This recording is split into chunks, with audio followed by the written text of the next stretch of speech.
नमस्कार साथियों, मैं मनीष कुमार शर्मा स्वागत करता हूं आपका एक बार फिर यादविन स्मार्ट क्लासेस पर, जिस पर मैं आपको साइंस पढ़ा रहा हूं और ये साइंस आपके ग्रुप डी के एग्जाम पॉइंट ऑफ व्यू से बहुत इंपॉर्टेंट है।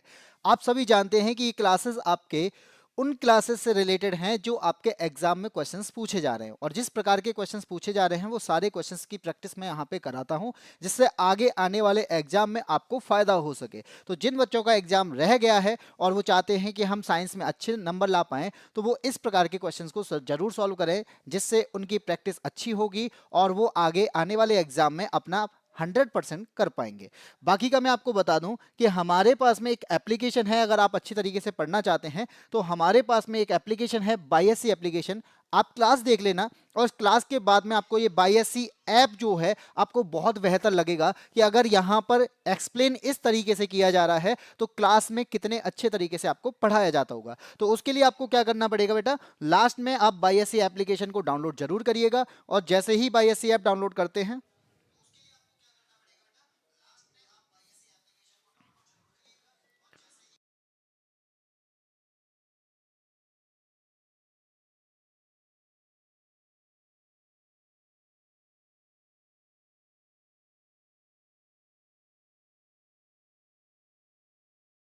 तो बाईएससी ऐप जरूर डाउनलोड करिएगा, जो कि आपको यहाँ पे दिखाई दे रहा है। लोगो, अब लोगो पर ध्यान दीजिएगा बेटा, ये जो लोगो है इसी लोगो पर ध्यान देना है, क्योंकि जब आप सर्च करेंगे तो वहां पे बाईएससी ऐप सर्च करना होगा, ना कि बाईएससी। तो जब आप बाईएससी ऐप सर्च करेंगे तो आपको ये लोगो दिख जाएगा और आप इसे डाउनलोड कर सकते हैं। बाकी का आपको मैं बता दूं कि हमारी जो क्लासेस हैं, साइंस की क्लासेस, ये क्लासेस आपको बहुत ही बेहतरीन तरीके से पढ़ाई गई हैं और ये पूरी प्लेलिस्ट इसकी बनाई गई है। और अगर आप चाहते हैं कि इसमें अच्छे नंबर ला पाएं तो आप ग्रुप डी 2025 साइंस पीवाईक्यूज को, जो प्लेलिस्ट है, इसकी लास्ट 11 क्लासेस अगर आप कर लेते हैं तो मुझे लगता है कि आपके लिए वही बेनिफिट देगा, वही आपको एग्जाम में अच्छे नंबर पर लाने पर फोकस करेगा। और इसके अलावा भी अगर आप और अच्छे नंबर लाना चाहते हैं तो इसकी मैंने मैराथन भी कराई है, तो आप वो 2 मैराथन आप देख सकते हैं जिसमें आपको अच्छे नंबर मिल जाएंगे, जिसमें मैंने लगभग 150 क्वेश्चन कराए हैं। और आप चाहते हैं कि अच्छे नंबर लाएं तो 150 क्वेश्चन की वो मैराथन और प्लस ये 11 क्लासेस जो हैं ये आपके लिए इंपॉर्टेंट बनेगी। बाकी का मैं आपको बता दूं कि बेटा हम क्लास को स्टार्ट करने वाले हैं, और क्लास को स्टार्ट करने से पहले बेटा ये याद रखना कि यहां पर आपको सभी के आंसर देने की कोशिश करनी है जो क्वेश्चन आपको आ रहे हैं। अगर आप यहां पे इन्वॉल्व रहेंगे तो आपका अच्छा फोकस रहेगा। बाकी का आप सभी जानते हैं कि अगर हम यहां इन्वॉल्व नहीं रहते हैं तो क्लासेस जो है वो एक प्रकार से बस यहां पर क्लास को देख के आप चले जाएंगे, आप सीखने की कोशिश नहीं करेंगे। तो सीखना अगर चाहते हैं तो कमेंट करने की कोशिश करना, जिससे क्यूरियोसिटी बढ़ेगी, जिससे आप चाहेंगे कि सामने मेरा आंसर सही गया है या नहीं गया है। कोई भी डाउट है तो भी आप कमेंट बॉक्स का यूज कर सकते हैं। आप कुछ पूछना चाहते हैं, आप कुछ जानना चाहते हैं, तब भी आप यहां पे क्या कर सकते हैं, कमेंट कर सकते हैं। तो आंसर देने के बाद में जब क्लास एंड होगी तो उस टाइम पे आप फीडबैक जरूर दीजिएगा कि किस प्रकार की क्लासेस लगी है, आपको एक्स्ट्रा में और क्या चाहिए, ऐसी सारी चीजें आप बता सकते हैं। ठीक है, तो स्टार्ट करते हैं क्लास को। क्लास का क्वेश्चन नंबर 1 आपके सामने आ चुका है, और क्या कहता है क्वेश्चन नंबर 1? क्वेश्चन नंबर 1 ये कहता है कि न्यूरॉन के मुख्य भाग कौन कौन से होते हैं। पहली बात तो सर, ये न्यूरॉन क्या होता है? बेटा एक बात याद रखना कि हमारे दिमाग को जो सिग्नल आते हैं, हमारे दिमाग के पास में जितनी भी आपकी सेंसिटिव एरिया जो होते हैं, जैसे अगर हम स्किन को छूते हैं तो स्किन को छूने पर जो एहसास होता है, या हमारी स्किन पर कोई अगर मच्छर या फिर कोई कीड़ा अगर चल रहा होता है तो भी हमें पता चल जाता है। तो जिस चीज का हम सेंस कर पा रहे हैं वो किस वजह से कर पा रहे हैं? न्यूरॉन की वजह से कर पा रहे हैं। और वो न्यूरॉन हमारे पास में क्या करता है? सिग्नल भेजने का काम करता है। तो एक न्यूरॉन सिग्नल कहां से प्राप्त करता है और कहां तक भेजता है, ये बात करने वाला कौन है? न्यूरॉन है। जैसे अगर सिग्नल प्राप्त करेगा तो आपके अगर भूख लगी है तो ये सिग्नल आपके पास में पहुंचा, फिर उसके बाद में आपके हाथों ने उस चीज को उठाया तो ये सिग्नल उसके पास पहुंचेगा, किसके पास? माइंड के पास में। तो न्यूरॉन क्या हुआ? ये हमारे तंत्र की स्ट्रक्चरल एंड फंक्शनल यूनिट हो गई, और ये शरीर में इंफॉर्मेशन को एक जगह से माइंड तक पहुंचाने का काम करती है। इसमें कई पार्ट होते हैं जो आपको यहां पे दिखाई दे रहा होगा। जो आपको ये पार्ट दिखाई दे रहा है इसे सेल बॉडी कहते हैं। ये पार्ट आपको जो दिखाई दे रहा है इसे हम क्या कहते हैं? इसे सेल बॉडी कहते हैं, जो कि एक मुख्य भाग होता है जिसमें केंद्रक भी है और कोशिका के अंग भी होते हैं। एक बात समझ में आ गई? फिर सर ये इसकी जो ब्रांच है ना, ये ब्रांच हमें पेड़ जैसी ब्रांचेस दिखाई दे रही है, ये क्या है बेटा? इसे डेंड्राइट कहते हैं। क्या कहते हैं इसे? इसे डेंड्राइट कहते हैं। पूरा हमारे पास सेल है, सेल बॉडी है। इस सेल बॉडी के पास में जो ब्रांचेस निकली पड़ी हैं इन्हें डेंड्राइट कहा जाता है। ये क्या करते हैं, यही हैं जो संकेत को, इंफॉर्मेशन को कलेक्ट करते हैं। इसके बाद सर ये लंबा सा पार्ट जो दिखाई दे रहा है वो बीच का क्या है बेटा, ये एक्सॉन होता है। ये इंपल्स को सेल बॉडी से दूर लेके जाता है। फिर लास्ट में भी सर ये ब्रांचेस हैं, ये क्या हैं, ये जो ब्रांच हमें लास्ट में दिखाई दे रही हैं, तो बेटा इन्हें कहा जाता है टर्मिनल, एक्सॉन टर्मिनल, जो एक संदेश को दूसरे न्यूरॉन को भेजती हैं। क्योंकि इससे हमारा एक और न्यूरॉन जो कि इस प्रकार का ही होगा वो यहां से कनेक्ट होगा। तो क्या क्या चीजें हमारे कौन कौन से भाग हो गए, क्या केवल सेल बॉडी है, नहीं भाई, सेल बॉडी अकेली नहीं है, इसके साथ डेंड्राइट भी है, इसके साथ एक्सॉन भी है, इसके साथ एक्सॉन के टर्मिनल भी हैं जो कि अंतिम सिरा होते हैं। तो आंसर क्या हो जाएगा, ऑप्शन नंबर डी आंसर हो जाएगा कि इसके अंदर सेल बॉडी है, बीच में आपको ये ब्रांचेस में डेंड्राइट है, बीच वाला जो लंबा पार्ट है इसे एक्सॉन कहते हैं, और जो यहाँ पे ब्रांचेस दिखाई दे रही हैं इसे एक्सॉन टर्मिनल कहते हैं। बात समझ में आ गई। तो क्वेश्चन नंबर 1 का आंसर क्या हो जाएगा, डी हो जाएगा। त्रिशा नमस्ते, सैड बॉय हाय भाई, सैड बॉय एक बार को जितने भी साथी जुड़े हो एक बार शेयर जरूर कर देना, क्योंकि मुझे लग रहा है शायद आज नोटिफिकेशन नहीं पहुंचा होगा बच्चों के पास में। तो नोटिफिकेशन की प्रॉब्लम हमारे पास में है, ये मैं मानता हूं, लेकिन अगर आपके साथी हैं तो उनको एक बार शेयर कर देना। क्वेश्चन नंबर 2 पे आते हैं। त्वचा किस प्रकार के उपकला ऊतक से बनी होती है। पहली बात तो ये पूछा जाए कि जो त्वचा होती है क्या वो सर एक ही परत में व्यवस्थित होगी। अगर वो एक परत में है तो सर हमें चोट जो लगती है बाहर की ओर में जो चोट लगती है, अगर कोई यहाँ पे फ्रिक्शन होता है तो फ्रिक्शन से हम यहाँ पे ज्यादा डैमेज हो जाएंगे। तो ये एक बात तो समझ में आ गई सर, एक परत तो नहीं होगी, कई सारी परतें होंगी, कई सारी लेयर होंगी। तो उपकला ऊतक करता क्या है, ये हमारे शरीर का या फिर शरीर के अंगों की रक्षा करता है, और ये घर्षण से, टूट फूट से बचाने में, सहन करने में कोशिश करता है। ठीक है, तो आपसे अगर बोला जाए फिर स्किन कौन सा ऊतक होगा, क्योंकि यहाँ पे उपकला ऊतक के 4 पार्ट हमें दिखाई दे रहे हैं। एक है सिंपल, बेटा एक बात याद रखना, अगर सिंपल है तो लेयर कितनी होंगी, एक ही लेयर होगी, चपटी होगी लेकिन एक ही लेयर होगी, तो वो सिंपल तो नहीं हो सकता। फिर हमारे पास में क्यूबॉइडल है, लेयर तो एक ही है, क्यूबॉइडल में भी लेयर एक है लेकिन मोटी है, कॉलमनर में भी लेयर एक है लेकिन मोटी है। लेकिन जो स्ट्रेटिफाइड है, स्ट्रेटिफाइड का मतलब होता है स्तरीकृत, और स्तरीकृत का मतलब होता है कई सारे स्तर का होना, कई सारी परतों का होना। तो यहां पर जो आंसर हो जाएगा बेटा वो कौन सा होगा, ऑप्शन नंबर डी हो जाएगा कि स्ट्रेटिफाइड स्क्वेमस उपकला ऊतक यानी एपिथेलियल टिश्यू होता है, जो हमारे शरीर को यानी जो हमारी स्किन है ये यहां पर रक्षा करता है सामने वाली चोटों से। यहां पर कई परतों में ये होता है जिसकी वजह से हमारी जो सेल है वो इतनी ज्यादा डैमेज नहीं हो पाती है। अब आप ये कहेंगे डैमेज नहीं होती, हम तो अभी घिस देंगे तो हो जाएगी, भैया अगर करोगे तो दिक्कत होगी, लेकिन फिर भी यहाँ पे हमारे पास स्ट्रेटिफाइड होता है, स्तर के, इसमें कई सारे स्तर होते हैं जिसकी वजह से हमारी स्किन जो है वो हमारे अंदर के अंगों की रक्षा करती है। ठीक है, तो आपको समझ में आ गया। अब बढ़ते हैं क्वेश्चन नंबर 3 पे। क्वेश्चन नंबर 3 यहाँ पे क्या कहता है, क्या हाल है एएसपी। एएसपी जुड़ चुके हैं भाई, बहुत बढ़िया। एएसपी तुम्हारा वाला कहाँ है। क्वेश्चन नंबर 3, कौन सा क्लोरीन का इलेक्ट्रॉनिक विन्यास है। भाई सबसे पहले ये बता दो सर, इलेक्ट्रॉनिक विन्यास निकालने के लिए हमें क्या चाहिए होगा। सर हमें चाहिए होता है परमाणु क्रमांक।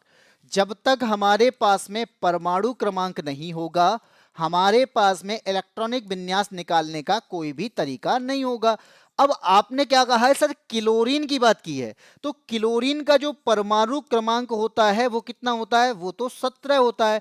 और 17 होने का मतलब क्या है कि हमारे पास में कक्षाएं जो होती हैं, इन कक्षाओं में क्या होते हैं, इलेक्ट्रॉन को भरना होता है। और इलेक्ट्रॉन को भरने के लिए हमारे पास तरीका क्या है कि पहली वाली जो कक्षा होगी उसमें कितने इलेक्ट्रॉन भरे जा सकते हैं, केवल 2 इलेक्ट्रॉन भरे जा सकते हैं। कितने भरे जा सकते हैं, केवल 2 इलेक्ट्रॉन भरे जा सकते हैं, मैंने 2 लिख दिया। इसके बाद जो दूसरी कक्षा है, इस कक्षा में, इस कोश में कितने इलेक्ट्रॉन भरे जा सकते हैं, तो याद रखना हमें अष्टक पूरा करना होता है, हमें 8 इलेक्ट्रॉन पूरा करना होता है। तो इसमें कितने हो गए, 2 ये 3 हो गया, ये 4 हो गया, ये 5 हो गया, ये 6 हो गया, ये 7 हो गया और ये 8 हो गया। तो हमारे पास में अष्टक पूरा हो जाएगा। उसके बाद हमारे पास जितने भी इलेक्ट्रॉन बचे होंगे वो आगे वाले में भरे जाएंगे। तो कितने बचे बेटा, 2 और 8 10 हैं और यहां पर 17 हैं, तो हमारे पास जो बचे वो 7 बचे। तो अगली जो हमारे पास में कोश होगा उसमें कितने इलेक्ट्रॉन भरे जाएंगे, 7 इलेक्ट्रॉन भरे जाएंगे। तो इस प्रकार से हमारे 3 में कितने भरे गए, 17 इलेक्ट्रॉन भरे गए। और आपका जो आंसर निकल के आएगा वो कितना आया, 2 8 और 7 आया। और इस प्रकार से हमारा आंसर हो जाएगा ऑप्शन नंबर बी। तो सर हमारा ऑप्शन नंबर सी क्यों नहीं हुआ, क्योंकि यहां पर भी 7 और 2 9 और 8 हमारा कितना हो गया, 17 हो गया। तो बेटा याद रखना, हमें पहले अपना अष्टक पूरा करना होता है। पहली कक्षा जब तक कंप्लीट नहीं होगी तब तक हम आगे वाले में इलेक्ट्रॉन नहीं भर पाएंगे। तो हमारे पास अष्टक पूरा करने के लिए जैसे ही 8 इलेक्ट्रॉन हुए तो बाकी के इलेक्ट्रॉन हमने आगे वाले में भरे, लेकिन इसमें 7 के बाद में अगली वाली कक्षा में 8 कर रहा है, इसलिए सी ऑप्शन तो हमारा नहीं होगा। फिर ए और डी की बात करें तो बेटा इसमें कितने हैं, ये 10 और 8 18 की बात करता है। और 18 जो इलेक्ट्रॉनिक विन्यास होगा वो किसका होता है, ऑर्गन का होता है। किसका होता है, ऑर्गन का होता है। और ये हमारा 16 की बात कर रहा है, और 16 जो होता है वो किसका होता है, सल्फर का होता है। तो इस प्रकार से हमारा जो आंसर होगा वो ऑप्शन नंबर बी हो जाएगा, क्योंकि क्लोरीन का परमाणु क्रमांक 17 होता है, इलेक्ट्रॉनिक विन्यास हमारा 2 8 और 7 बनेगा। इतनी बात समझ में आ गई। 22 कौन सा, 22 कहां है यहां पे, चलो आगे क्वेश्चन नंबर 4। क्वेश्चन नंबर 4 यहां पे क्या कहता है, ये कह रहा है बेटा ए और बी दो तार हैं हमारे पास में। मान लो क्या है, दो तार हैं, एक मैंने ये तार माना है, एक ए हमारे पास में, और एक हमारे पास में क्या है, बी है। ठीक है, ए और बी दो तार हैं, और ये कहना क्या चाहता है कि जिनकी लंबाई तो समान है, यानी लंबाई दोनों की क्या है, समान है। और अगर लंबाई समान है और इनका जो क्षेत्रफल है, अनुप्रस्थ काट का क्षेत्रफल, ये पार्ट जो होता है इसे अनुप्रस्थ काट का क्षेत्रफल कहते हैं, बी की तुलना में, यानी ए का क्षेत्रफल बी की तुलना में 2 गुना है। यहां पे हम क्या कर सकते हैं, ए का जो क्षेत्रफल है वो बी की तुलना में कितना है, 2 गुना है, यानी 2b हो जाएगा। इस प्रकार से हम कह सकते हैं, ये बात तो यही कहना चाहता है कि दुगना है। अब यहां पर हम क्या कहेंगे कि ए और बी के प्रतिरोधों का अनुपात क्या होगा। तो ए और बी के प्रतिरोध निकालने के लिए सर हमारे पास फॉर्मूला होता है, क्या होता है, आर बराबर रो एल अपॉन ए होता है। ये हमने मान लिया पहले वाले तार का, किसका मान लिया है, पहले वाले तार का मान लिया है। या हम इसको यहां पे दूसरे की बात करेंगे तो आर डैश क्या हो जाएगा, आर डैश हो जाएगा रो एल अपॉन, क्योंकि बी क्या है, दुगना है, तो हमने क्षेत्रफल क्या कर लिया, दुगना कर लिया, 2a कर दिया। इतनी बात समझ में आ गई। अब क्या किया जाएगा, तो आर डैश को आप चेक करेंगे तो 1/2, और ये रो एल अपॉन ए जो है वो आर के बराबर हो जाएगा। तो इस प्रकार से हमारा जो रेशियो निकलेगा वो क्या हो जाएगा, आर डैश अपॉन आर बराबर 1/2, रेशियो हो जाएगा 1/2 निकल के आएगा। और यहां पर जो आंसर हो जाएगा वो ऑप्शन नंबर ए हो जाएगा। ये बात समझ में आ गई कि हमारे पास में दो तार थे, बात सही है, दोनों तारों की लंबाई जो थी वो समान है, ये भी बात सही है। पहले वाले तार का जो क्षेत्रफल है वो दूसरे वाले तार का दुगना है, ये भी बात यहां पे दी गई है।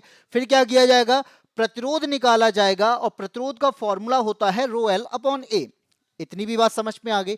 लेकिन ये तो हमने जो निकाला वो पहले वाले के लिए निकाला, दूसरा वाला तो क्षेत्रफल दुगना है, लंबाई समान है, तो हमने यहां पे क्या किया, लंबाई समान रखी, क्षेत्रफल ए की जगह पे 2a कर दिया है, बाकी फॉर्मूला सेम रखा है। फिर हमने यहां पे जो देखा कि रो एल अपॉन ए है, यहां पर भी रो एल अपॉन ए है, ये आर के बराबर है, तो हमने आर के बराबर कर दिया। अब यहां पर रेशियो पूछा था तो हमने इसको रेशियो में लिख लिया, और यहां पर जो रेशियो निकल के आया वो 1/2 निकल के आया, और ऑप्शन नंबर क्या हो जाएगा, ए सही हो जाएगा। इतनी बात समझ में आ गई। अब नेक्स्ट क्वेश्चन की ओर आते हैं। अगला क्वेश्चन हमसे क्या कहता है, अगला क्वेश्चन कहता है क्वेश्चन नंबर 5, इसको पढ़ो और आंसर देने की कोशिश करो। बेटा एसपी गलत है, 4/1 नहीं होगा। त्रिशा ने भी 4:41 बताया है, पता नहीं कौन सा आंसर दिया है। 41 यहां पे देखा जाए तो कोई भी आंसर नहीं है, कौन सा पता नहीं सुबह सुबह कौन सी भांग खा के बैठे हैं कि आंसर यहाँ पे 41 दे रहे हैं। यहाँ पे कोई भी ऑप्शन 41 नहीं है। अगर रेशियो में पूछा जाएगा तो 4:1 जरूर है, 41 कोई भी आंसर नहीं है। ठीक है, तो बेटा थोड़ा सा ध्यान दो, सर्दी लगी होगी आपको, मुझे पता है सर्दी वर्दी लग गई है, इसलिए हाथ सही से काम नहीं कर रहे हैं। और चौथे का आंसर यहाँ पे 41 दिया जा रहा है, जहां पर 41 है ही नहीं। ठीक है, एएसपी भी आंसर गया है कि कॉपी करने में लग गए, 4:1 कर दिया। क्वेश्चन नंबर 5 यहाँ पे क्या कहता है, हमारे पास में ना 4 ऑप्शन है। इन 4 ऑप्शन में से ये बताना है कि एथेनोइक अम्ल जो होता है ना, वो वास्तव में एक अम्ल है। अब वो किससे सिद्ध होगा ये बताना है। तो आप यहाँ पे क्या बताएंगे कि सर हमारे पास में पहला ऑप्शन जो दिया है वो दिया है कि एथेनोइक अम्ल की अवक्रिया करा दी है सोडियम हाइड्रोक्साइड से, और जो हमें यहाँ मिला है वो सोडियम एसीटेट मिला है और पानी मिला है।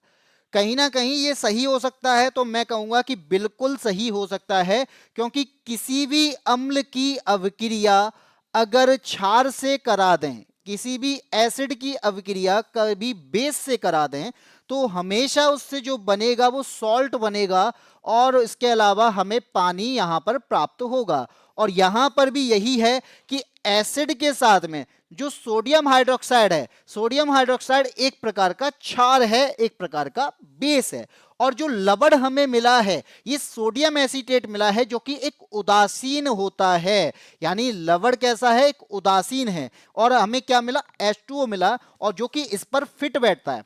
एथेनोइक अम्ल की बात करेंगे तो इसका फॉर्मूला क्या होता है, तो इसका फॉर्मूला होता है CH3COOH। क्या होता है, CH3COOH।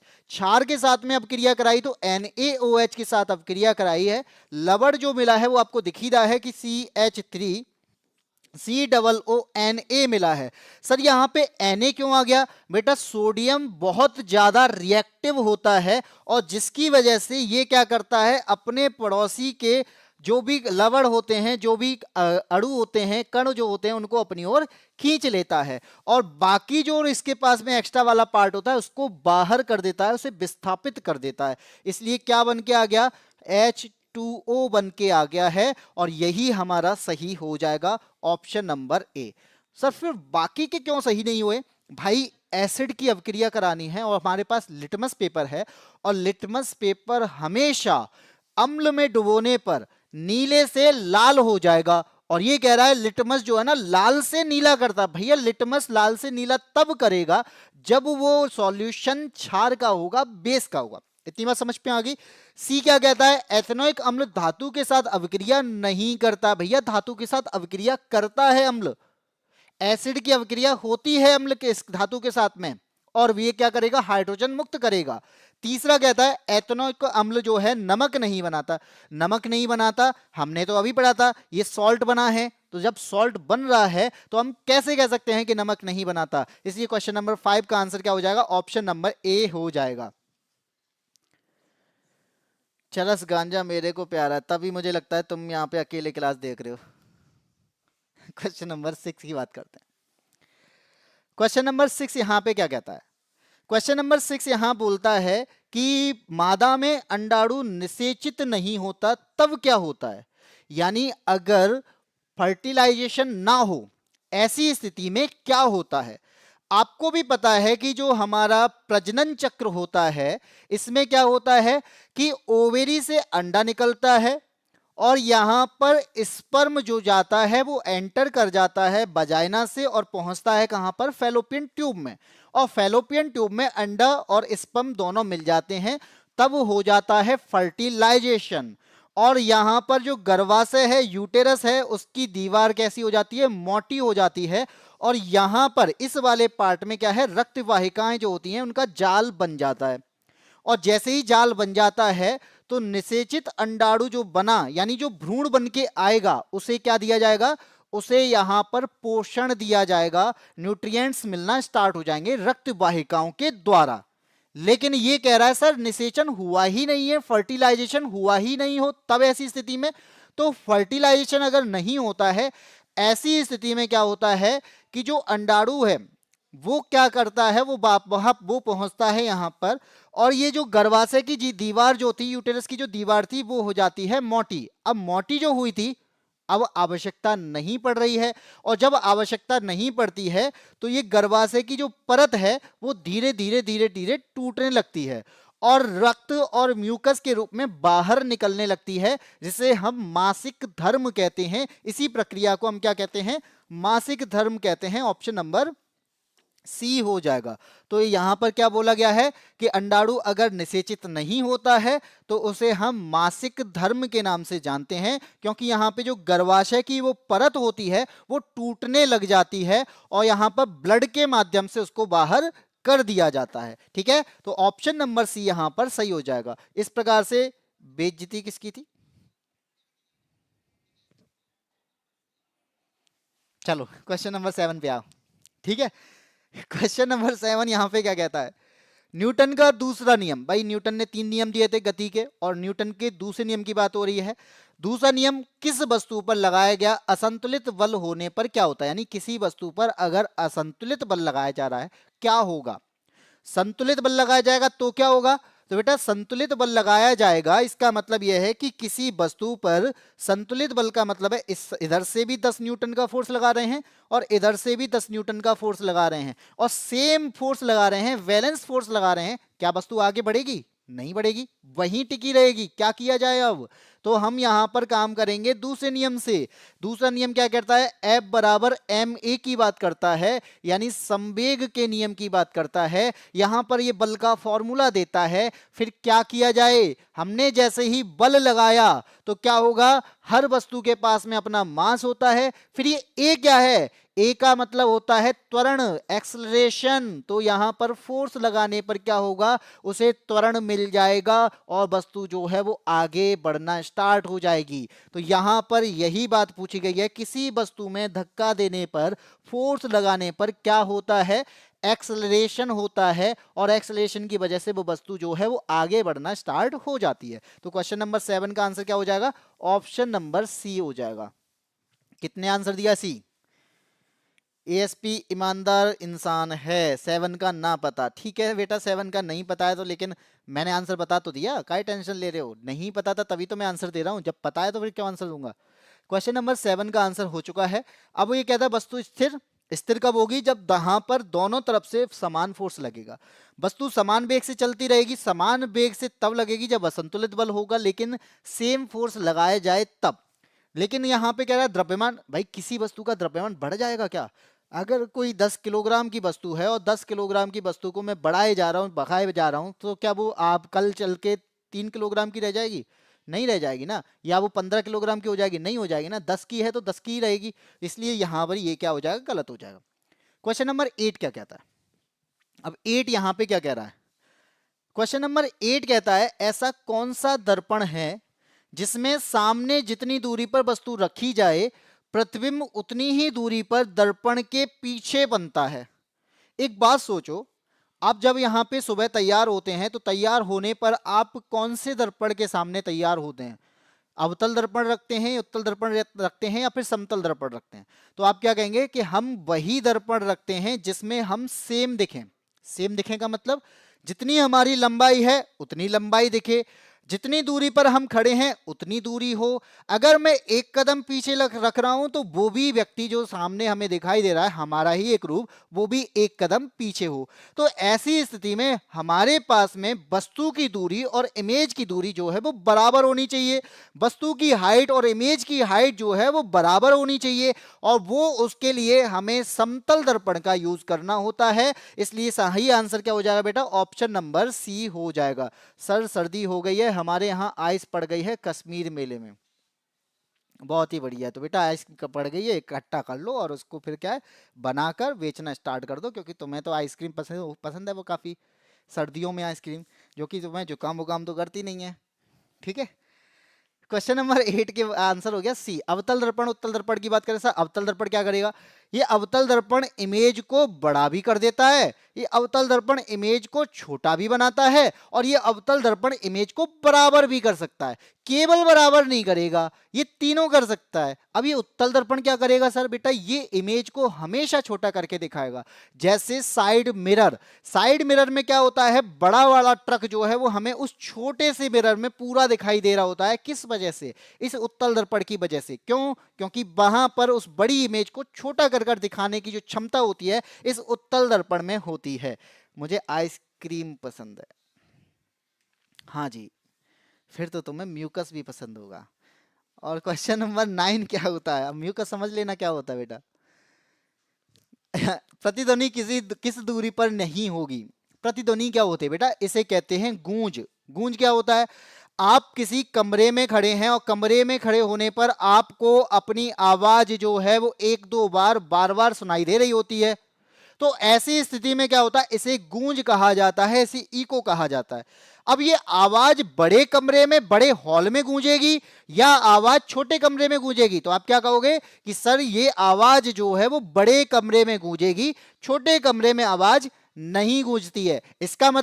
इसका मतलब यह है कि इको सुनने के लिए, गूंज सुनने के लिए दीवार आपसे कुछ दूरी पर होनी चाहिए। यहां पर अगर ये दीवार है तो यहां कोई व्यक्ति खड़ा है, इस व्यक्ति की आवाज सुनने को, अपनी ही आवाज सुनने को, यानी जब ये यहां से बोलेगा आवाज यहां टकराएगी, फिर आवाज जो है वो यहां से लौट के भी आएगी। तो ये दूरी कितनी होती है ये पूछा जा रहा है।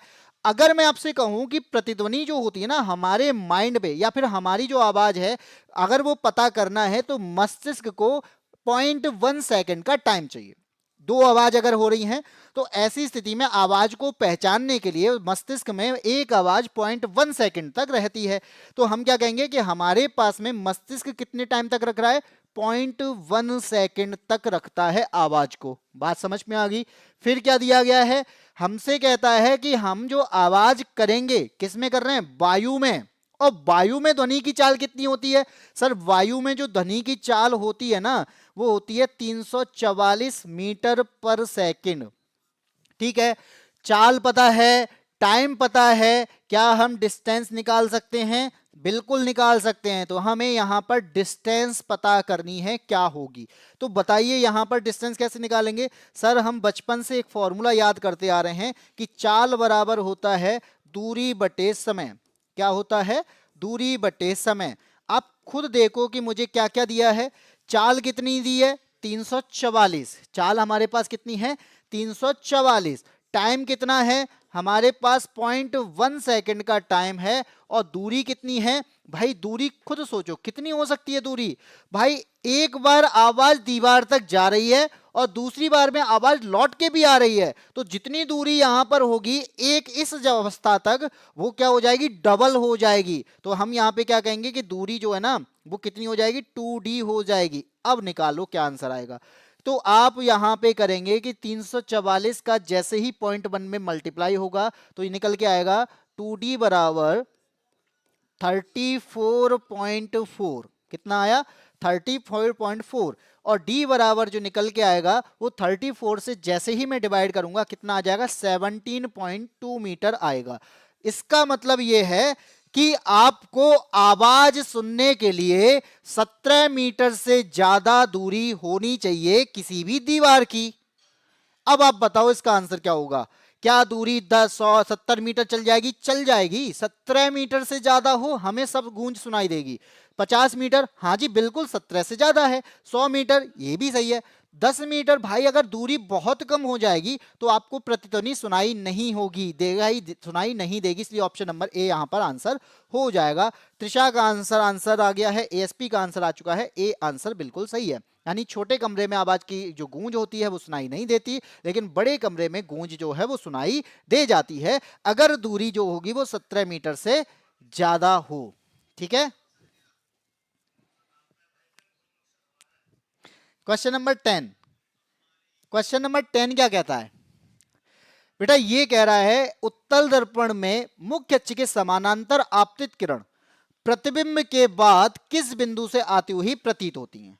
आप खुद सोचो सर उत्तल दर्पण कैसा होता है? सर उत्तल दर्पण जो है ना बाहर की तरफ उभरा हुआ होता है।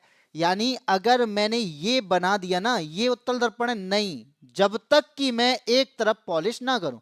तो अंदर की तरफ में क्या कर दी जाए, पॉलिश कर दी जाए, और यहां पर बाहर का एरिया क्या हो, रिफ्लेक्टिंग सरफेस क्या लगती है। होता क्या है कि जैसे ही आप यहां पे देखेंगे ये हमारा पोल होता है, ये इसका क्या है, फोकस होता है, यहां पर क्या होगा, इसका सेंटर ऑफ कर्वेचर होगा, और वस्तु जो है वो यहां रखी जाएगी।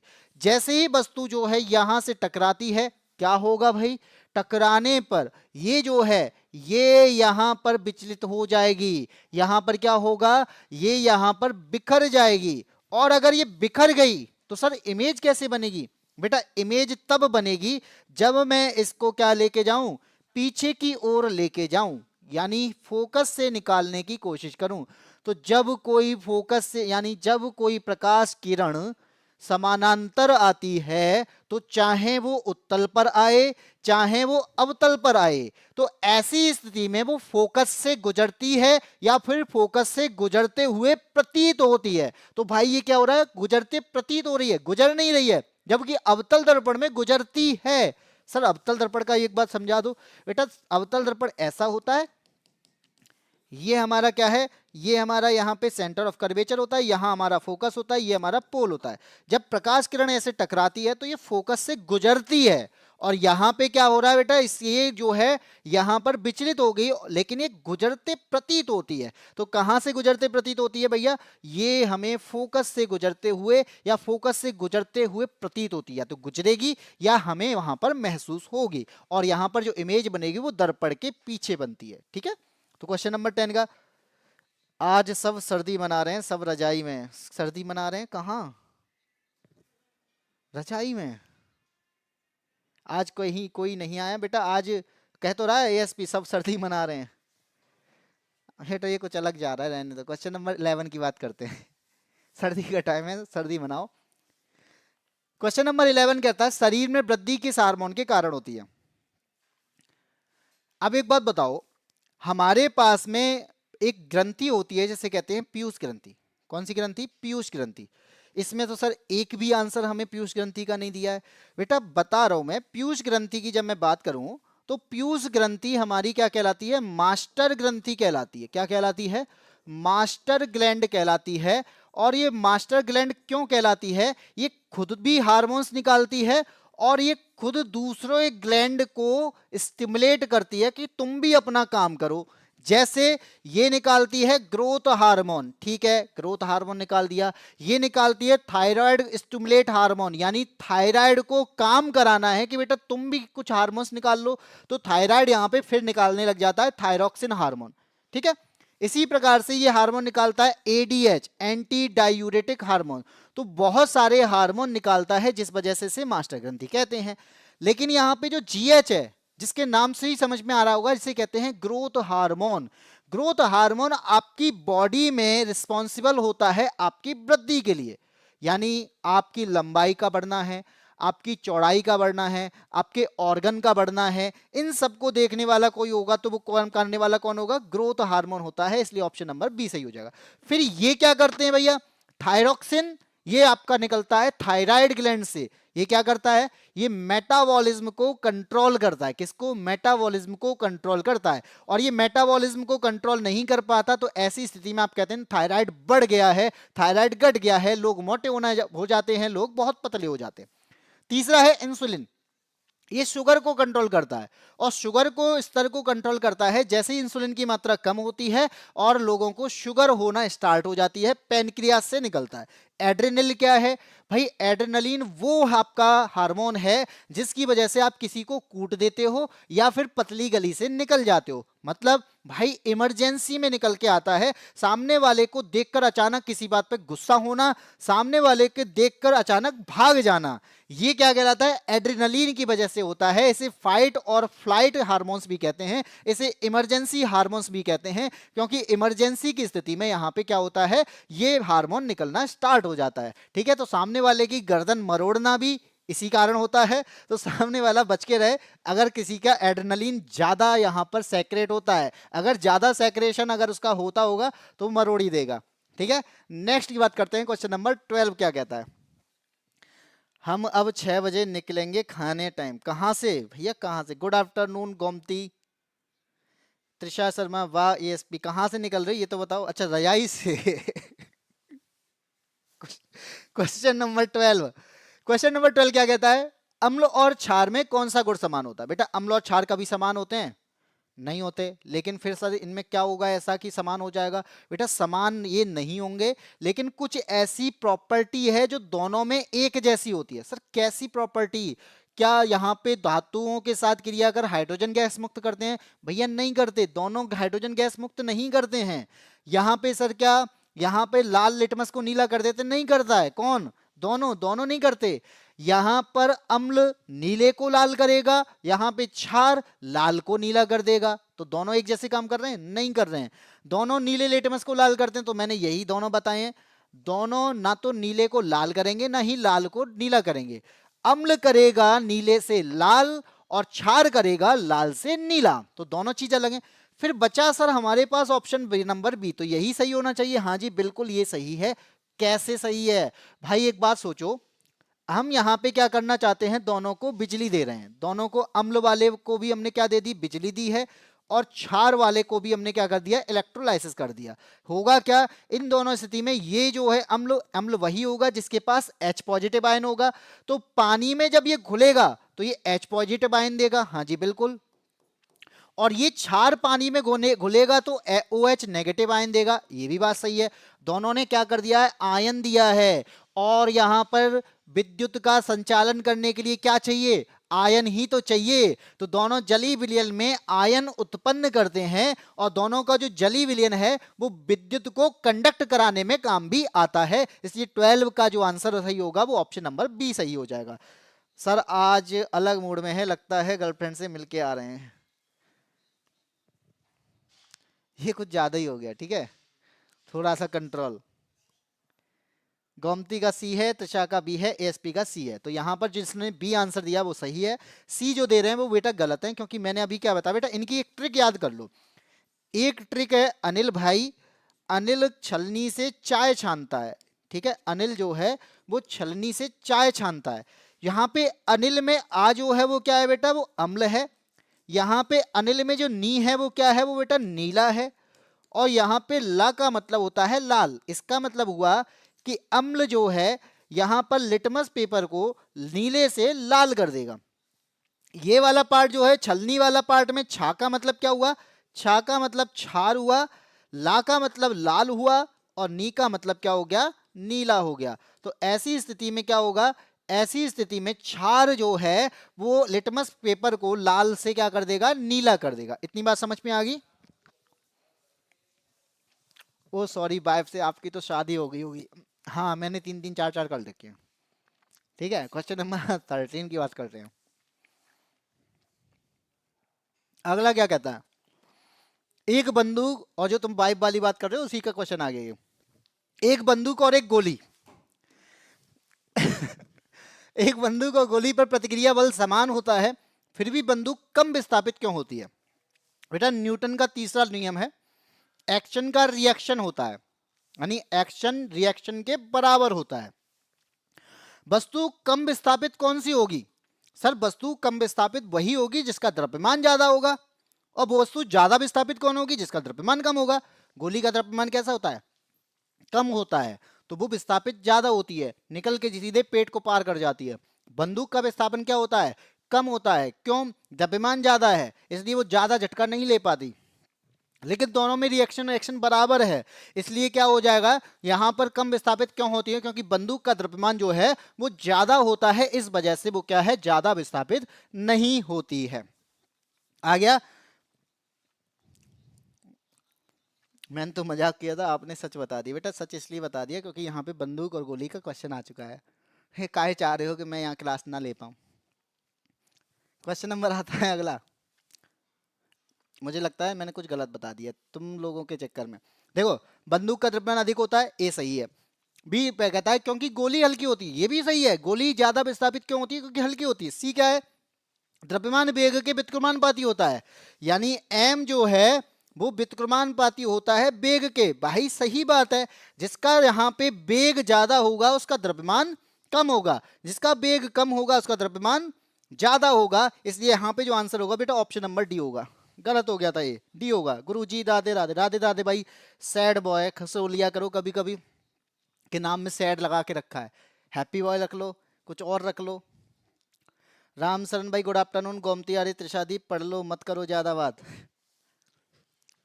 समझ में आया? पढ़ लो, मत करो यहाँ पे ज्यादा बातें। क्वेश्चन नंबर 14 की बात करते हैं। निषेचित अंडे को पोषण कहाँ मिलता है? ये मैं अभी बता चुका हूं। पोषण कहाँ मिलेगा भैया?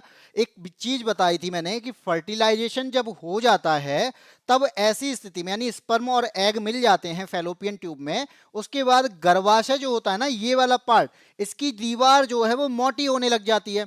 और इसकी अगर दीवार मोटी हो जाएगी तो यहां पर जो भ्रूण बनेगा यहाँ पर, वो कहां आकर चिपक जाएगा? वो इस गर्भाशय की दीवार पर आकर चिपक जाता है। फिर क्या होगा भाई? इनके बीच में ना एक टिश्यू बनना स्टार्ट हो जाता है। सर कैसा टिश्यू? भाई वो परमानेंट तो नहीं होता, टेम्परेरी होता है। वो तभी बनता है जब फर्टिलाइजेशन हो जाता है। और टिश्यू बनेगा तो सर वो कौन सा बनेगा? आपने नाम सुना होगा प्लेसेंटा का। ये प्लेसेंटा बनना स्टार्ट हो जाता है और ये प्लेसेंटा ही यहाँ पे क्या करेगा? यहाँ पे पोषण देने का काम करता है, यानी बच्चे को खान पान देने वाला काम कोई करेगा तो कौन करेगा? ये प्लेसेंटा करेगा। और ये प्लेसेंटा रक्त से, यानी ब्लड से, किसके ब्लड से? माँ के ब्लड से क्या निकालना स्टार्ट करता है? ग्लूकोज निकाल लेगा, ऑक्सीजन पहुंचा देगा, पोषक तत्व पहुंचा देगा। तो भ्रूण को यहां पर पोषक तत्व पहुंचाने का काम किसका? ये प्लेसेंटा का। सर ये प्लेसेंटा कहां है? ये गर्भाशय पे बनना स्टार्ट होता है। और गर्भाशय पर क्यों बन रहा है? क्योंकि भ्रूण यहां आके चिपक जाता है। और ये कब होता है? जब फर्टिलाइजेशन हो जाता है। तो आंसर क्या हो जाएगा? निषेचित अंडे को पोषण कहां मिलेगा बेटा? ये गर्भाशय में मिलना स्टार्ट होता है, क्योंकि यहां पे प्लेसेंटा विकसित हो जाता है और अपशिष्ट को भ्रूण से बाहर करने का काम भी ये प्लेसेंटा ही करता है। ठीक है, आई एम फाइन भाई, मैं ठीक हूं। चलिए आगे बढ़े। क्वेश्चन नंबर आता है आपका अगला, क्वेश्चन नंबर 15। क्वेश्चन नंबर 15 यहां पे क्या करता है? Sodium bicarbonate. बेटा सोडियम बाइकार्बोनेट का फॉर्मूला होता है NaSCO3। इसका उपयोग कहां किया जाता है और इसे बनाने का सही रासायनिक समीकरण क्या है? अगर आपसे पूछा जाए कि ये सोडियम कार्बोनेट या सोडियम बाइकार्बोनेट का यूज क्या होगा, आप खुद सोचो कि हमारे पेट में कभी कभी ना एसिड बनना स्टार्ट हो जाती है। हाँ जी, हो जाती है। अब एसिड के लिए हमसे कहा जाता है कि आप ऐसा करो, इनो पी लो। इनो नहीं देंगे तो कभी कभी आपसे क्या कहा जाएगा? एंटासिड ले लो, एंटासिड की गोलियां ले लो। ये करता क्या है? ये एसिडिटी पर काम करता है। सर कैसे करेगा? एक चीज सोचो, एंटासिड क्या करेगा? यहां पर आपके पास में एसिड बन रहा है, हाँ जी, और हम इसे क्या देते हैं? बेस दे दें। बेस क्या है सर? क्षार। तो अम्ल की क्षार से क्रिया कराने पर क्या हो जाता है? उदासीन होता है ना, जो सॉल्ट बनता है उदासीन। तो सॉल्ट उदासीन अगर हो जाएगा तो इसका मतलब है कि आपके पास में जो एसिडिटी है वो धीरे धीरे धीरे करके खत्म होना स्टार्ट हो जाती है, जिसे हम कहते हैं काम शुरू सिर्फ 6 सेकंड में। तो एंटासिड के रूप में होता है जहां पे सोडियम क्लोराइड, पानी, कार्बन डाइऑक्साइड, इसके साथ यहां पर अमोनिया भी होती है और ये मिलकर क्या बनाती हैं? NaSCO3 का निर्माण करती हैं, सोडियम बाइकार्बोनेट का निर्माण करती हैं। तो आंसर क्या हो जाएगा बेटा? ऑप्शन नंबर ए हो जाएगा। ये बात समझ में आई कि सोडियम बाइकार्बोनेट का जो निर्माण हो रहा है वो सोडियम क्लोराइड से, पानी से, कार्बन डाइऑक्साइड से और अमोनिया से होता है। और यहाँ पर जो बना है NaSCO3 बना है, इसके साथ यहाँ पर अमोनियम क्लोराइड भी बनता है। ठीक है, सुविधि आंसर दो। अनीता रानी का आंसर सी आ चुका है और यहाँ पर गोमती का आंसर ए है। सुविधि आंसर दे दो। सुविधि अगर जुड़ चुकी हैं तो बेटा आंसर दे दो, कोई बात नहीं है, आंसर देने से कुछ हो नहीं जाएगा, आपको एक बार को यहाँ पे चीजें सही पता चल जाएंगी। ठीक है, क्वेश्चन नंबर आते हैं 16 पे। बेटा ओजोन जानते हो? ओजोन क्या है? ओजोन की एक लेयर होती है जो यूवी रेस से बचाती है। सर यूवी रेस कहाँ से आती है? बेटा सन से आती है। सन से आती है, तो एक प्रकार से ओजोन की जो लेयर है वो पृथ्वी की सनस्क्रीन कहलाती है। जैसे हम अपने मुंह पर थोपते हैं सनस्क्रीन को, ऐसे ही यहां पर भी ओजोन के ऊपर भी एक सनस्क्रीन थोपी हुई है जो कि हमें यूवी रेस से बचाती है। अब बचाती है तो सर यहां पे पूछा जा रहा है कि ऑक्सीजन के इसके पास कितने अणु होते हैं? तो आप खुद सोचो, अगर यहां पे 2 परमाणु होंगे तो सर ये खुद ऑक्सीजन है। ऑक्सीजन के 2 परमाणु हैं तो ये खुद ऑक्सीजन है। तो यहां पर ऑक्सीजन के कितने परमाणु होने चाहिए? 2 से ज्यादा, यानी 3 परमाणु होंगे। तो ऑक्सीजन के 3 परमाणु मिलकर क्या इसका निर्माण करते हैं? ओजोन का निर्माण करते हैं। और ओजोन का जो फॉर्मूला होता है वो क्या होता है? O3 होता है। क्या होता है? O3 होता है। तो क्वेश्चन नंबर 16 का आंसर क्या हो जाएगा बेटा? ऑप्शन नंबर सी हो जाएगा। ठीक है, राम सरन ने ए बताया, बेटा ए नहीं होगा। एक परमाणु खुद ऑक्सीजन ही है, ऑक्सीजन का एक परमाणु ऑक्सीजन ही है, ऑक्सीजन के 2 परमाणु ऑक्सीजन गैस है, और ओजोन ऑक्सीजन के 3 परमाणु से मिलकर बना होता है, यानी O3 को हम ओजोन कहते हैं। ये बात समझ में आ गई। ये भी एक अपरूप होता है। क्या होता है बेटा? अपरूप होता है, जहां पे ऑक्सीजन के परमाणु हैं वो बढ़ते जा रहे हैं। बात करते हैं क्वेश्चन नंबर 17 की। निम्नलिखित में से कौन प्रकाश के प्रकीर्णन का प्रभाव नहीं है? इनमें से ऐसा कौन है जो प्रकाश के प्रकीर्णन का प्रभाव नहीं है? सर प्रकाश का प्रकीर्णन होता क्या है बेटा? प्रकाश के प्रकीर्णन का मतलब है कि आपके पास में वायुमंडल में कण होते हैं। हाँ जी सर, कण होते हैं। और ये कण क्या करेंगे? ये कण आपके क्या करते हैं कि जैसे ही प्रकाश की किरण इनसे टकराती है तो ये क्या करते हैं? ये बेटा फैलना स्टार्ट कर देते हैं। क्या करते हैं? फैल जाते हैं। और जो प्रकाश ज्यादा फैलता है वही रंग हमें यहां पर दिखाई देने लगता है। सर ये कैसे सिद्ध होगा? बेटा आकाश क्या नीला है? क्या आकाश नीला है? नहीं। जब आकाश नीला नहीं है तो सर आकाश नीला दिखाई क्यों दे रहा है? बेटा सूर्य के प्रकाश की वजह से। और सूर्य का प्रकाश जैसे ही हमारे वायुमंडल में प्रवेश करता है तो वहां पर प्रकाश फैलने लगता है। कौन ज्यादा फैलेगा? सर यहां पे बैगनी नीला ये ज्यादा फैलेंगे। और जब ये ज्यादा फैलते हैं तो हमारी आंखें जो होती हैं ज्यादा क्या देख पाएंगी? वो नीले कलर को ज्यादा देख पाती। इसलिए आकाश का जो रंग है वो नीला दिखाई देता है। किस वजह से? प्रकाश के प्रकीर्णन की वजह से। सूर्य का लाल दिखना, सर लाल कब दिखेगा? सूर्य अस्त हो रहा होता है उस टाइम पे लाल होता है, और जब सूर्य उदय हो रहा होता है उस टाइम पे लाल होता है। यानी सुबह के टाइम पे और शाम के टाइम पे जो सूर्य लाल दिखाई देता है ना, वो किस वजह से दिखाई देता है? वो भी प्रकीर्णन की वजह से दिखाई देता है। यानी हम यहां पे कह पा रहे हैं कि ए जो है सूर्य अस्त वाला, ये प्रकीर्णन का पार्ट है। बिल्कुल है। उत्तल लेंस का चमकता आकाश, यानी उत्तल लेंस की वजह से आप देखेंगे आकाश जो है वो चमक रहा है, ये भी सही है। लाल दिखाई दे रहा है, लाल भी दिखाई देना हमारा कहां है? कहीं ना कहीं सही है। लेकिन दर्पण पर जो इमेज बनती है, सर इमेज किससे बनती है? ये प्रकीर्णन से नहीं बनती।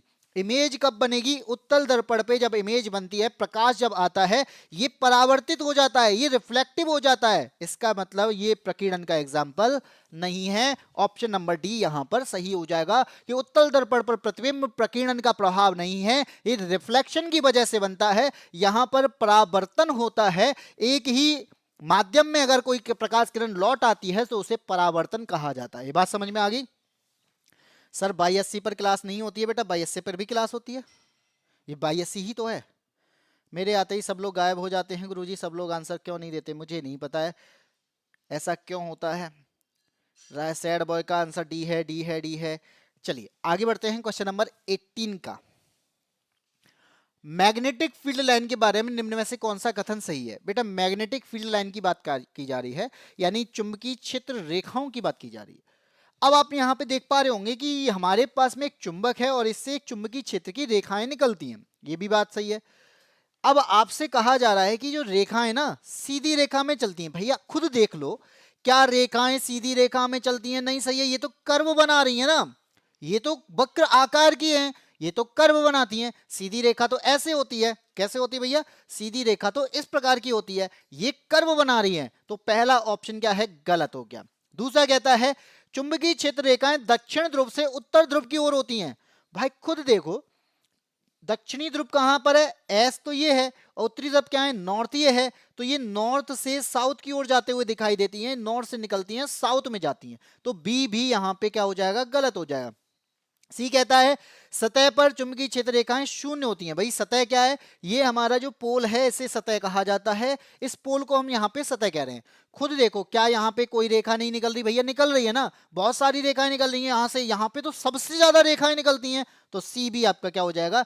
गलत हो जाएगा। कि चुंबकीय क्षेत्र रेखाएं मैक्सवेल के लॉ का पालन करती हैं, ये बात सही है। और मैक्सवेल का लॉ क्या कहता है कि अगर आपका अंगूठा यहाँ पे करंट की दिशा को प्रभावित करता है तो आपकी जो फोल्ड होती हुई उंगलियां चुंबकीय क्षेत्र की दिशा बताएंगी। इसलिए ऑप्शन नंबर जो डी है वो यहां पर सही हो जाएगा। हाँ जी गोमती, डी आंसर हो ही। राम सरन का भी आंसर डी है, सही है। मेरा गलत है ना, ला लीजिए, तुम्हारा सही है। 18 को डी है। ठीक है, क्वेश्चन नंबर 18 हो गया। क्वेश्चन नंबर आता है 19। ये क्या कहता है? 19 यहां पे एक न्यूमेरिकल की बात करता है और ये कहता है बेटा कि हमें हीट दे रखी। क्या दे रखी है?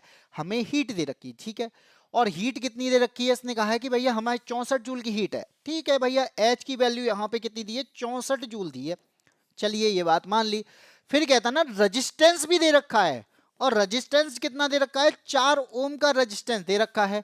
तो सर वोल्टेज कितना होगा भाई, एक चीज सोचो, हमारे पास में H है, R है, वोल्टेज है, सर इसमें क्या नहीं है, टाइम नहीं है, कितने टाइम तक हमने वो चीज प्रवाहित की है। तो अगर ऐसी स्थिति आती है तो यहां पर टाइम को 1 सेकंड मान लिया जाता है।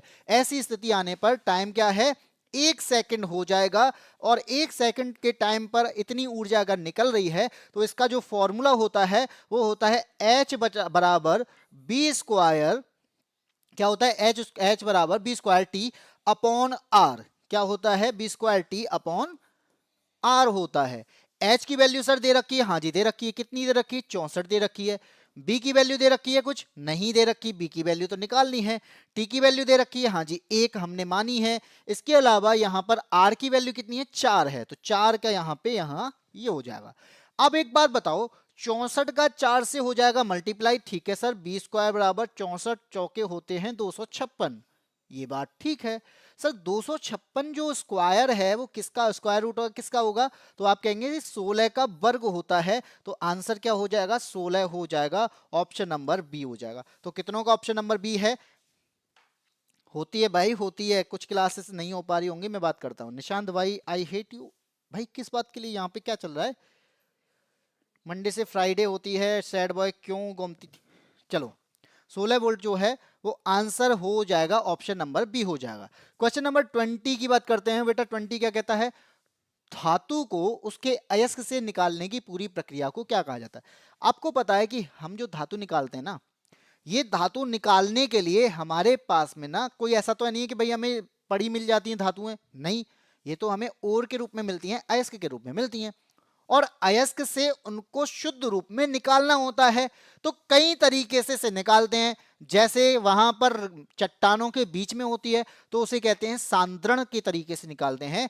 अयस्क से जब मिट्टी रेत जैसी अशुद्धियां हटा दी जाएं तो उसे क्या कहते हैं बेटा, उसे सांद्रण कहते हैं। जो अयस्क मिला है उसमें रेत की मात्रा ज्यादा है, उसमें मिट्टी की मात्रा ज्यादा है, तो ऐसी अशुद्धियों को निकालना सांद्रण कहलाता है। तो हमसे तो सर पूरी प्रक्रिया पूछ रहा है ना, हमें केवल एक प्रक्रिया के बारे में नहीं पूछ रहा है, हमें एक सारे स्टेप पूछ रहा है कि सारे स्टेप किसके अंदर आएंगे। तो बेटा धातु, इसमें एक धातु का निष्कर्षण भी होता है। क्या होता है, धातु का निष्कर्षण, धातु को निकालना। वो किसकी वजह से करते हैं, मेल्टिंग की वजह से करते हैं। यानी कई सारी चीजें ऐसी होती हैं कि उनको गला देते हैं, यानी उस पर टेम्परेचर देते हैं तो धातु जो है वो पिघल कर आ जाती है, तो वहां से हम क्या करते हैं, वहां से शुद्ध उसको धातु को निकाल देते हैं। एक पार्ट होता है रिफाइनिंग, परिशोधन, रिफाइन करना, यानी अशुद्धि को हटाना। धातु को शुद्ध करने के लिए अशुद्धि को हटाना परिशोधन कहलाता है। और ये सारे चरण किसी में आते हैं ना, तो ये बेटा धातु कर्म में आते हैं, ऑप्शन नंबर सी में। यानी सांद्रण भी धातु कर्म के अंदर आएगा, धातु का निष्कर्षण भी आपका धातु कर्म के अंदर आएगा, धातु का परिशोधन भी आपका इसी के अंदर आएगा, इसलिए ऑप्शन नंबर सी यहां पे सही हो जाएगा। आया समझ। कंफ्यूजन सराज क्या है, कोरे कागज पर लिखा था तेरे ने,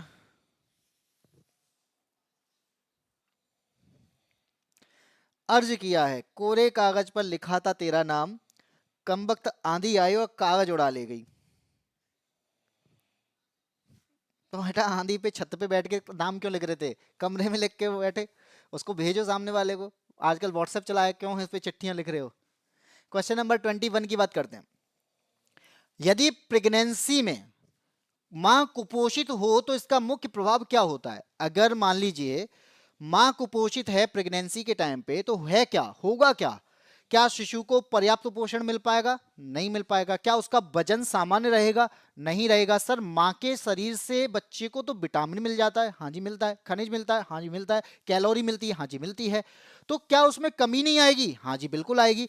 अगर वो कमी आ गई तो शिशु में शारीरिक विकास हो पाएगा, नहीं हो पाएगा। क्या मानसिक विकास हो पाएगा, नहीं हो पाएगा। तो इसका मतलब क्या है कि अगर पोषक तत्व नहीं मिलते हैं तो विकास धीमा हो जाता है, बच्चे का डेवलपमेंट धीमा हो जाएगा। तो क्या हो जाएगा, हो सकता है उसके अंदर ब्लड ना बन पाए तो उसे एनीमिया हो सकता है कि उसके अंदर जो रोग आ जाए उनकी प्रतिरोध, उसकी वजह से प्रतिरोधक क्षमता पर असर पड़ सकता है। तो आप खुद बताओ, क्या अगर प्रेगनेंसी में मां कुपोषित है तो दूध का उत्पादन ज्यादा होगा, नहीं होगा, ऑप्शन नंबर ए गलत है। बच्चा बहुत भारी होगा, भारी यानी हेल्दी, हेल्दी कैसे हो जाएगा जब उसे यहाँ पे विटामिन खनिज कैलोरी कुछ मिल ही नहीं रहा है, तो हेल्दी कैसे हो जाएगा भैया, तो बी भी यहाँ पे गलत हो जाएगा। लो बर्थ वेट बेबी होगा, ये बात सही है कि बेबी का जो वजन है वो लो होगा, वो कम होगा, क्योंकि बच्चों का वजन लगभग 3 किलोग्राम के आसपास होना चाहिए। अगर बच्चा 2.5 किलोग्राम से कम होता है जन्म के समय में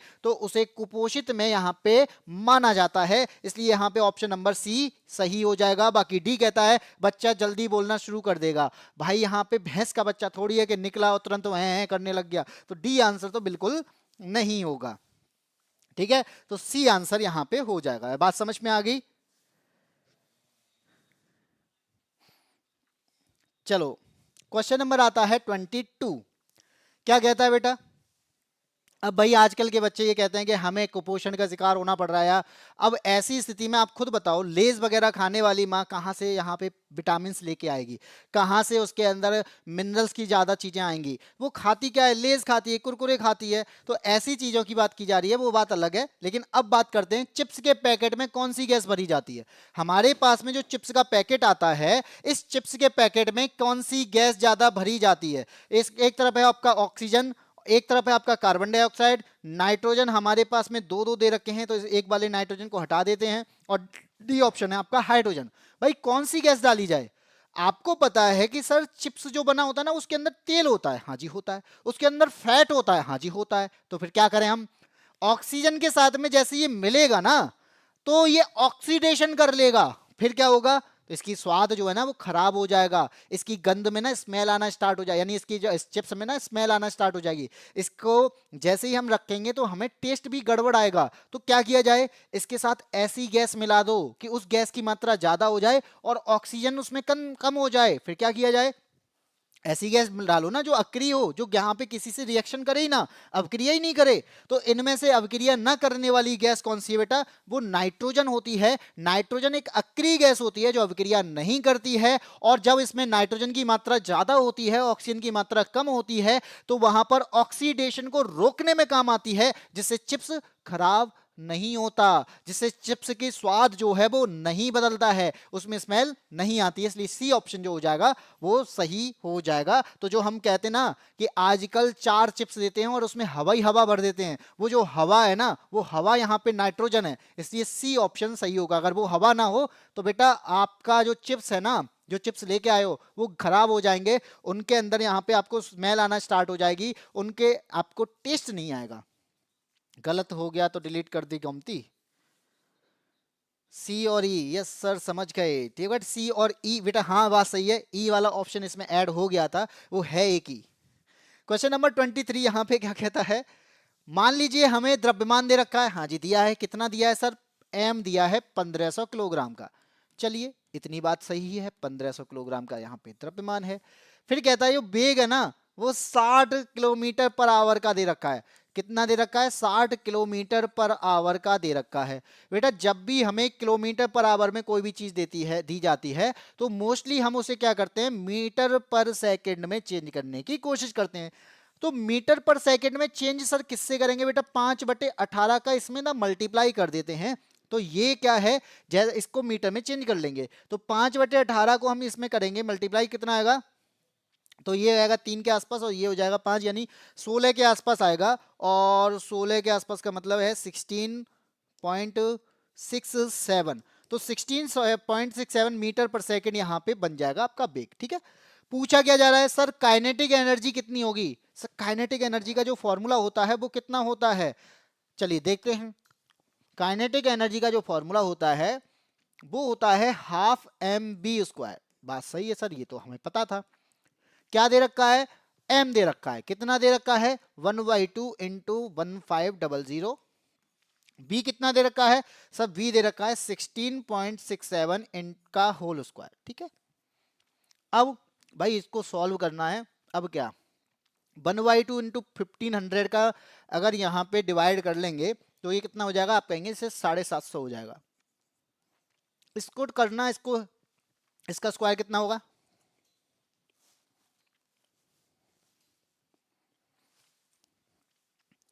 16 का होता है, हाँ 256, यानी हो जाएगा आपका ये 277.8 कुछ ऐसी आएगा। इसका यहाँ पे मल्टीप्लाई करेंगे तो आप क्या देखेंगे, जैसे ही हम इसका मल्टीप्लाई करते हैं तो ये आपका कुछ ऐसी आएगा 208 के आसपास। 208 आगे कोई भी कुछ वैल्यू हो सकती है, तो इतनी जो वैल्यू आएगी तो इसका आंसर हो जाएगा आपका ऑप्शन नंबर बी, यानी 208 के आसपास कुछ आएगा।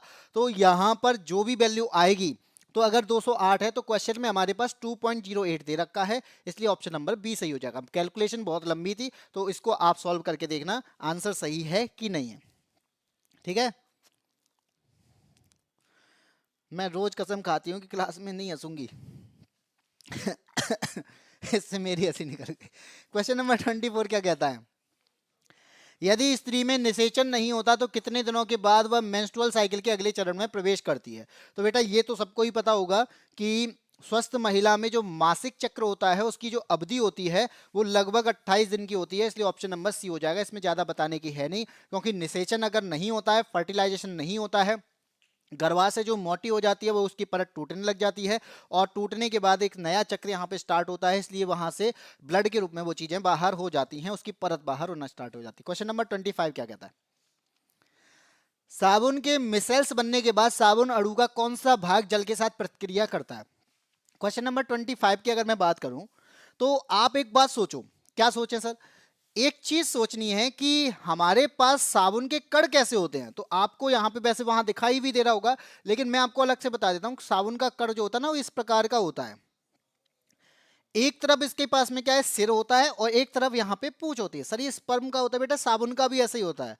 तो साबुन के पास में क्या है, एक तरफ है सिर और एक तरफ क्या है, इसकी पूंछ है। चलिए सर ये बात समझ में आ गई, पर आंसर कैसे बताएंगे बेटा। सिर जो है ना, सिर ये पानी का दोस्त है। सिर क्या है इसका, ये पानी का दोस्त है, ठीक है सर। अगर ये पानी का दोस्त है तो इसका मतलब पूंछ क्या होगी, पानी की दुश्मन। बिल्कुल सही, इसकी जो पूंछ है ना ये पानी की दुश्मन है।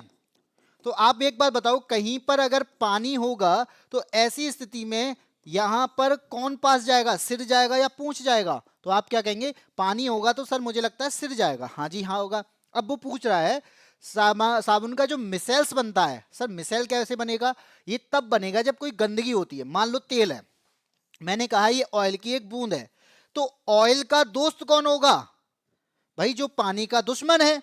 पानी का दुश्मन कौन है, पूंछ। तो पूंछ कहां होगी, पूंछ होगी ऑयल की तरफ, और सिर कहां होगा, सिर होगा बाहर की तरफ, क्योंकि ये पानी की तरफ जाना चाहता है। इसी प्रकार से यहां पे क्या बनना स्टार्ट हो जाएगा, इसी प्रकार से बहुत सारे कण जो हैं, बहुत सारे अणु जो हैं वो इस प्रकार से जाते हैं, और यहां पे क्या है, इसको साफ करने की कोशिश करते हैं। तो आप खुद सोचो कौन सा आंसर होगा, हाइड्रोफोबिक होगा या हाइड्रोफिलिक होगा। बेटा फोब का मतलब होता है फोबिया, फोबिया का मतलब होता है डर, और डर किसे है, पानी से, पूंछ को। तो क्या यहां पर होगा, क्या हाइड्रोफोबिक टेल हो जाएगा, नहीं। यहां पे जो आंसर होगा वो हाइड्रोफिलिक होगा, क्योंकि पानी के साथ क्रिया कौन करेगा, सिर करेगा। तो आंसर क्या हो जाएगा बेटा, हाइड्रोफिलिक हेड होगा, ना कि आपका हाइड्रोफोबिक टेल। क्योंकि दुश्मन कौन है, वो पूंछ है पानी का, और यहाँ पे दोस्त कौन है, दोस्त है यहाँ पे हेड। क्वेश्चन नंबर 25 का आंसर हो जाएगा बी, ठीक है। तो बेटा चॉकलेट वॉकलेट यहाँ पे ऑनलाइन अगर मैं दे सकता था तो बेटा मैं यहाँ पे ऐसा करता हूँ, मेरी जो टीम बैठी है यहाँ पे उनसे कह देता हूँ कि एक चॉकलेट वहाँ पे इमोजी के रूप में इनको भेज दी जाए। अब भाई यहाँ पे तो इसी प्रकार से भेजी जा सकती है, क्योंकि यहाँ पर किसी चीज़ को भेजना वो इस प्रकार से ही होगा। आप चाहते हैं कि कोई चॉकलेट लेना चाहते हैं, आप अगर ये करना चाहते हैं तो बेटा आप अच्छे अच्छे आंसर दो, और एक दिन हमारे स्टूडियो में आप सबको बुलाने का मौका मिलेगा। जिस दिन बुलाने का मौका मिलेगा उस दिन आपको चॉकलेट सही रूप से मिल जाएगी। बेटा एएसपी अगर आपकी ये यहाँ पे क्लास रुक रही है तो कोई बात नहीं, क्लास वैसे भी खत्म होने ही वाली है। ये क्लास का आखिरी क्वेश्चन था, और इस क्वेश्चन में आपने समझ लिया होगा कि किस प्रकार के आपके एग्जाम में क्वेश्चन पूछे जा रहे हैं। और अगर इस प्रकार के क्वेश्चन पूछे जा रहे हैं तो मुझे नहीं लगता कि आपका एग्जाम खराब होना चाहिए। ऐसे क्वेश्चन अगर आ रहे हैं तो मुझे लगता है कि आपका क्वेश्चन, आपके आंसर अच्छे जाने चाहिए, क्योंकि क्वेश्चन का लेवल बहुत टफ नहीं है, क्वेश्चन का लेवल एक इजी टू मॉडरेट रखा है इस बार ग्रुप डी ने। तो अच्छे एग्जाम अगर आप देना चाहते हैं, आप चाहते हैं कि हमारा एग्जाम अच्छा हो जाए, एनालाइजेशन के साथ में हमारी चीजें अच्छी हो जाए, तो बेटा ये क्लास आपके लिए बनाई गई है। तो बेटा इसकी प्ले लिस्ट भी बनकर तैयार है, ग्रुप डी 2025 साइंस पीवाईक्यूज के नाम से भले ही ये प्ले लिस्ट है। यहाँ पर लास्ट की जो 12 क्लासेस हैं वो 10 से 11 क्लासेस वो आपकी इस साल के होने वाले एग्जाम से रिलेटेड हैं, और बाकी की जो एग्जाम में हुए हैं प्रीवियस ईयर क्वेश्चन वो आपके पिछले साल हुए एग्जाम भी मैंने इसमें शामिल किए हैं। अगर आप सारी क्लासेस देखते हैं तो मुझे लगता है आपका यहाँ पे 25 से 25 आ जाएगा। अगर आप ये लास्ट की 10 से 11 क्लास देख लेते हैं तो आपके 20+ आने के चांसेस 100% होंगे, अगर आपने अच्छे तरीके से चीजों को समझा है, अच्छे तरीके से चीजों को पढ़ा है। ठीक है, तो यहां पर आंसर क्या हो जाएगा बेटा, तो आपका आंसर समझ में आ गया होगा। बाकी का मैं आपको बता दूं बेटा, हमारे पास में एक एप्लीकेशन है बाईएससी एप्लीकेशन, और ये बाईएससी एप्लीकेशन आपके लिए यहां पर बहुत सारे कोर्सेज लेके आती है। और इन कोर्सेज की अगर मैं बात करूं तो इस एप्लीकेशन को आप डाउनलोड करते हैं तो आपको सस्ते में कोर्सेज मिल जाएंगे, 99 में ये कोर्सेज मिलना प्रारंभ होते हैं। तो आप किसी भी एग्जाम की तैयारी कर रहे हैं, ग्रुप डी की क्लास की तैयारी करने हैं, या फिर आप यहाँ पे आने वाले होमगार्ड की तैयारी करना चाहते हैं, आप यहाँ पे किसी भी यूपीएसआई की तैयारी करना चाहते हैं, यूपी कांस्टेबल की तैयारी करना चाहते हैं, आप एसएससी लेवल की तैयारी करना चाहते हैं, और इसके साथ ही आपके लेखपाल का जो एग्जाम आने वाला है इसकी तैयारी करना चाहते हैं, तो आपको यहाँ पे 99 में कोर्सेस मिल रहे हैं। तो इससे सस्ता, इससे अच्छा और बेस्ट कंटेंट के साथ में आपको कहीं भी कोर्स नहीं मिलने वाला। आप चाहते हैं कि हाँ सर हम कोर्स लेंगे तो भाई इसे आप डाउनलोड करेंगे, लेकिन चाहते हैं कि सर पढ़ाते कैसा हो, तो आपने क्लास देखी होगी, इस तरीके से ही पढ़ाते हैं। प्लस वहां पर भी हमने डेमो क्लासेस दे रखी हैं, तो आप उन क्लासेस को भी देख सकते हो। उसके बाद डिसाइड कर सकते हो कि हाँ ये क्लास हमें कुछ यहाँ पे प्रोवाइड कर पाएगी कि नहीं कर पाएगी। अगर लगता है तो डाउनलोड कर लेना और आप कोर्स ले सकते हैं। ठीक है, राम शरण यादव हैं, बाईएससी की एप्लीकेशन में क्लास नहीं हो रही है सर, मैं सीमा यादव हूँ। बेटा क्लास अगर हो रही है, आपने जिस कोर्स को लिया है उस क्लास के लिए मुझे पता करना पड़ेगा, वो क्लास कोर्स बता दीजिए कि हाँ सर हमने इस कोर्स के लिए लिया है, मैं सर से बात कर लूंगा। अगर इसमें क्लास नहीं हो पा रही हो तो मैं बात कर लूंगा, क्योंकि क्लास जो है वो मंडे से लेके फ्राइडे तक हमारे यहाँ पे हर क्लास हो रही है, हर चीज़ का, चाहे वो किसी का भी हो एग्जाम हो, एसएससी का एग्जाम हो, सबकी क्लास चल रही है, सारे टीचर पढ़ा रहे हैं। शायद हो सकता है कि एक दो क्लासेस रुकी हों, ये मैं मान रहा हूँ, ये नहीं कहूंगा कि नहीं रुकी हैं, ऐसा नहीं है, हाँ रुक सकती हैं, रुकी हैं तो आप बता दीजिए, मैं उस कोर्स पे बात कर लूंगा। बबलू यादव कोई कॉल नहीं, किस चीज़ का कॉल करना भाई ये तो बता दो। हाँ जी बिल्कुल, प्रयागी बाय बाय हो चुका है, और इसी के साथ में आज की क्लास है इतना ही। और सीमा यादव कह रही हैं ठीक है, यूपीएसआई के लिए मैं बात कर लेता हूँ सर से, अगर क्लास नहीं हो रही होंगी तो उसको मैं कंटिन्यू कराता हूँ। और इसी के साथ में आज की क्लास में इतना ही। और अगर आपको कोई भी डाउट आता है, आपको कुछ पूछना है, आप चाहते हैं, तो बेटा मैंने नंबर दिया है यहाँ पर, हर पीपीटी में आपको एक नंबर मिल रहा है 8266981579, यहाँ पर कॉल करके आप उन चीज़ों की जानकारी ले सकते हैं। कि अगर आप चाहते हैं कि सर हम यहाँ पर कोई कोर्स परचेज करना चाहते हैं तो भी ये नंबर आपके लिए फ़ायदेमंद होगा। आप चाहते हैं कि सर हम कोर्स नहीं लेना चाहते, हम काउंसलिंग कराना चाहते हैं, हमें क्या करना चाहिए, हम आगे कैसे बढ़ें, हमें क्या पढ़ना चाहिए, ऐसा एग्जाम आने वाला, कुछ भी जानना है, आप इस नंबर पे कॉल कर सकते हैं। ठीक है, ये हेल्पलाइन आपकी साइकोलॉजिकल चीज़ों के लिए भी हेल्प करने वाली हेल्पलाइन नंबर है, ये केवल कोर्स बेचने का नहीं है। यहाँ पर हम जो भी साथी हैं वो आपके आगे भविष्य के लिए काम जो कर रहे हैं, उस भविष्य पर आगे की ओर, चाहे आपने हमसे कोर्स लिया हो नहीं लिया हो, सबके लिए काम करेंगे। तो ये हेल्पलाइन नंबर आपको सब कुछ जानकारी भी प्रोवाइड करेगा। ठीक है, तो आज यहाँ पर हमारी क्लास खत्म, इसी के साथ में आज की क्लास में इतना ही। फिर मिलेंगे आपको 12 बजे, क्लास रोजाना आपको 12 बजे मिलती रहेगी, सोमवार से शनिवार तक की क्लास होती है। और आपने अगर यहाँ पर चाहते हैं कि हम ग्रुप डी में अच्छा स्कोर करें, तो बेटा मैं करंट अफेयर्स भी पढ़ा चुका हूँ, और करंट अफेयर्स की जो मैंने क्लासेस कराई हैं, बहुत सारे बच्चों ने ये बोला है कि सर यहाँ से क्वेश्चन आए हैं। तो अगर आपको भी ऐसी हेल्प चाहिए तो बेटा उन क्लासेस को भी आप देख सकते हैं, मैंने 2 क्लासेस दे दी हैं, 75 क्वेश्चन की एक क्लास है और एक क्लास है 200 क्वेश्चन की, तो 275 क्वेश्चन हैं। और आपको मैं 100% कहता हूं कि आपके इसमें अगर किसी ने भी करंट अफेयर्स पढ़ा है तो इनमें से 50% करंट अफेयर्स इन क्लास से आएगा, ये मैं कहना चाहता हूं। आप बस एक तैयारी में अगर एक क्लास से आपका 50% का रेशियो बनता है तो इससे बेटर क्लास कुछ नहीं हो सकती, क्योंकि करंट में कोई भी 100% की गारंटी देता है वो झूठ है। मैं 50% की गारंटी इसलिए कह रहा हूं कि इस क्लास से क्वेश्चन, बहुत सारे क्वेश्चन बने हैं, वही क्वेश्चन मैंने यहाँ पे प्रोवाइड कराए हैं जो वास्तव में आपके एग्जाम में पूछे जाते हैं। ठीक है, आप चाहते हैं उन क्लासेस को देखना तो आप देख सकते हैं। तब तक के लिए आपके साथ में इसी प्रकार से हम जुड़ते रहेंगे। आप नए हैं तो डाउनलोड के वो यहाँ पे सब्सक्राइब जरूर कर लेना।